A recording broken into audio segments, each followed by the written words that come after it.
कल हमने basic nitrogen cycle पर डिस्कस किया था कि किसी नाइट्रोजन चक्र में 3 पार्ट होते हैं, अमोनिफिकेशन, नाइट्रिफिकेशन और डीनाइट्रिफिकेशन।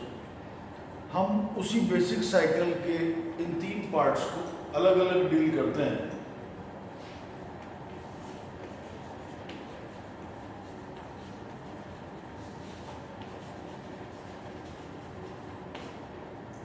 पहला पार्ट था अमोनीकरण या ammonification, that is formation of ammonia. यहाँ पर जितना भी डेड ऑर्गेनिक मैटर, जितना मृत कार्बनिक पदार्थ, डेड ऑर्गेनिक मैटर सॉइल में पड़ा हुआ है, इस ऑर्गेनिक मैटर में सभी तरह के बायोमॉलिक्यूल होंगे। कार्बोहाइड्रेट, फैट, प्रोटीन सभी तरह के होंगे। हम सिर्फ प्रोटीन्स पर बात करें, प्रोटीन्स का ब्रेकडाउन होगा और इस प्रोटीन ब्रेकडाउन से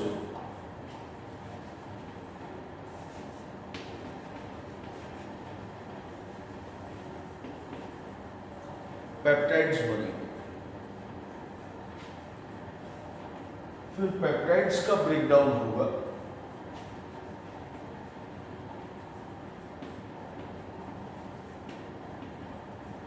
जिससे अमीनो एसिड्स का फॉर्मेशन होगा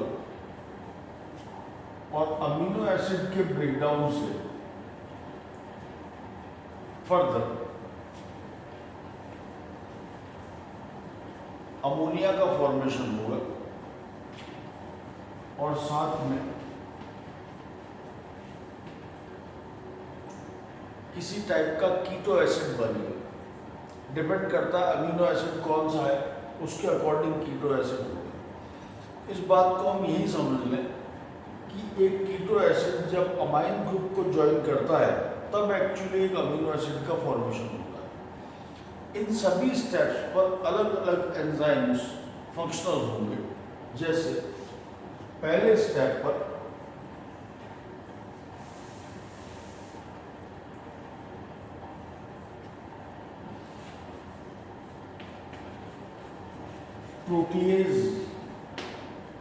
प्रोटीएज नाम का एंजाइम काम करेगा, जो प्रोटीन डाइजेस्टिंग एंजाइम है।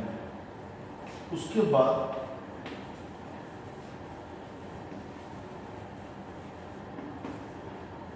पेप्टाइडेज एंजाइम काम करेगा, जो पेप्टाइड को डाइजेस्ट करेगा।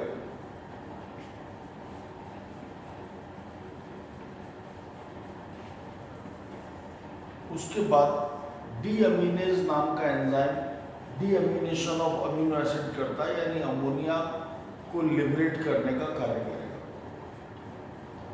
ये काम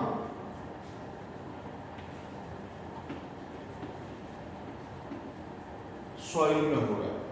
कल भी हमने नाइट्रोजन साइकिल में पढ़ा था कि प्लांट और एनिमल्स की जब डेथ होती है तो उससे डेड ऑर्गेनिक मैटर बनेगा और उससे निकलने वाली अमोनिया, ये प्रोसेस अमोनिफिकेशन कहलाता है।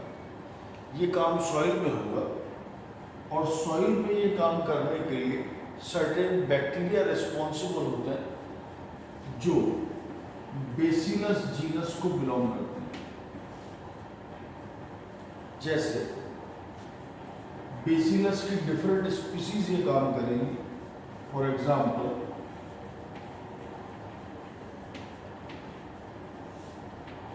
बेसिलस रेमोसस है,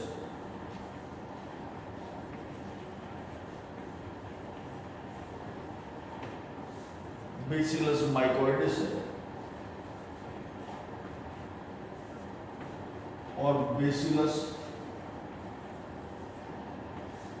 वल्गैरिस है।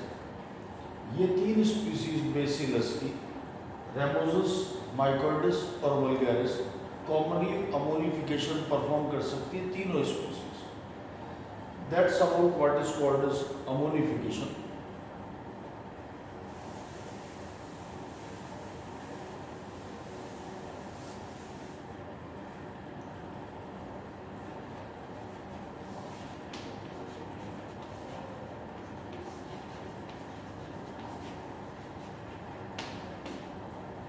दूसरा स्टेप है नाइट्रिफिकेशन।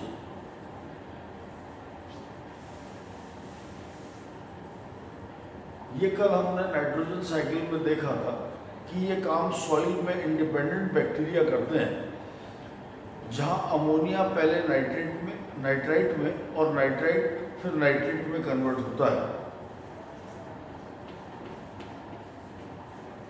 अमोनिया NO2 में कन्वर्ट होगा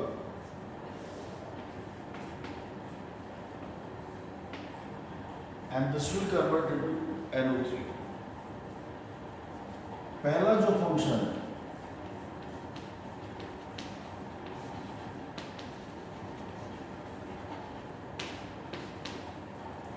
क्योंकि इसमें अमोनिया से नाइट्राइट का निर्माण हो रहा है तो नाइट्राइटिफिकेशन कहा जाएगा। यानी नाइट्रिफिकेशन का पहला हिस्सा है नाइट्राइटिफिकेशन, जहां नाइट्राइट का फॉर्मेशन होगा, और दूसरा पार्ट कहलाएगा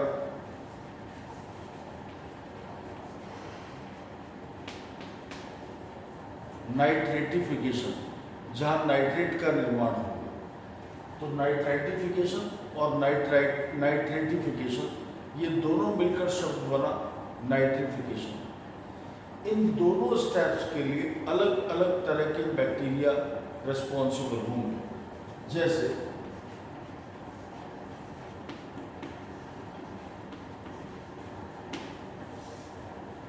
नाइट्रोबैक्टर नाम का बैक्टीरिया ये काम करेगा।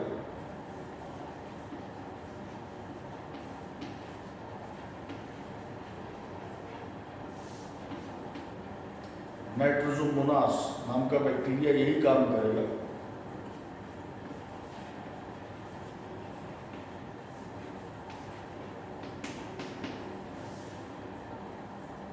सेकंड फंक्शन के लिए नाइट्रोसिस्टिस नाम का बैक्टीरिया है।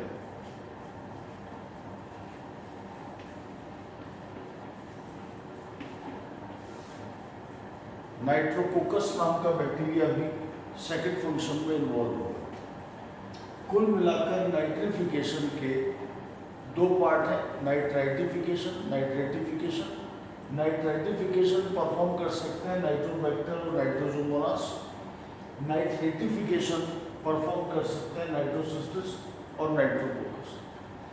ये सेकंड स्टेप है नाइट्रोजन साइकिल का, जिसे नाइट्रिफिकेशन कहा गया।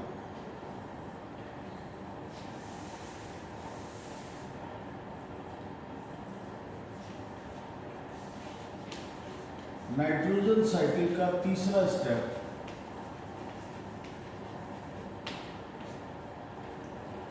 डीनाइट्रिफिकेशन कहलाता है।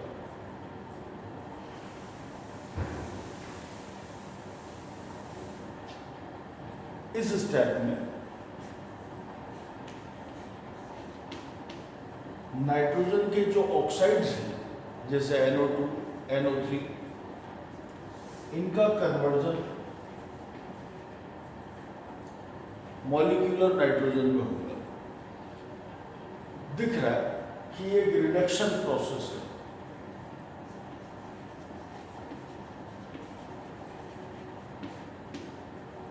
क्योंकि ऑक्सीजन रिमूव हो रही है, NO3 और NO2 दोनों का कन्वर्जन वहां पर पॉसिबल है।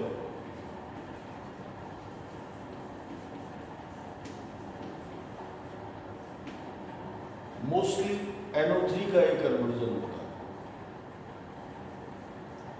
तीसरी बात, क्योंकि एक रिडक्शन इवेंट है और नेचर में एक नेसेसरी प्रोसेस है, इसलिए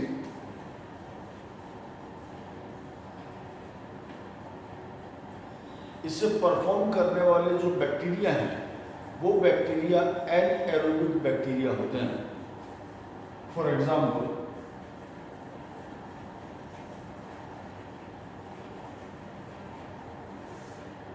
Pseudomonas,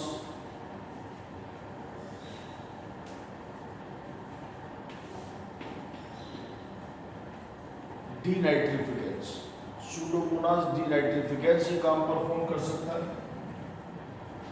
इसके अलावा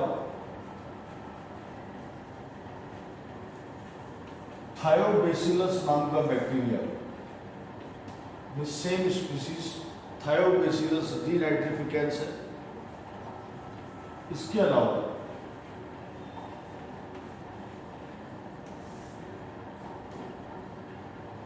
माइक्रोकोकस डीनाइट्रिफिकेंस भी इसी फंक्शन को परफॉर्म कर सकता है। ये तीनों बैक्टीरिया इंडिपेंडेंटली डीनाइट्रिफिकेशन परफॉर्म करते हैं। तो आज हमने कुल मिलाकर इस लेक्चर में नाइट्रोजन साइकिल के 3 स्टेप्स को डील किया, ammonification, nitrification, denitrification. Further next topic में हम नाइट्रोजन फिक्सेशन के इवेंट पर बात करेंगे। Thank you.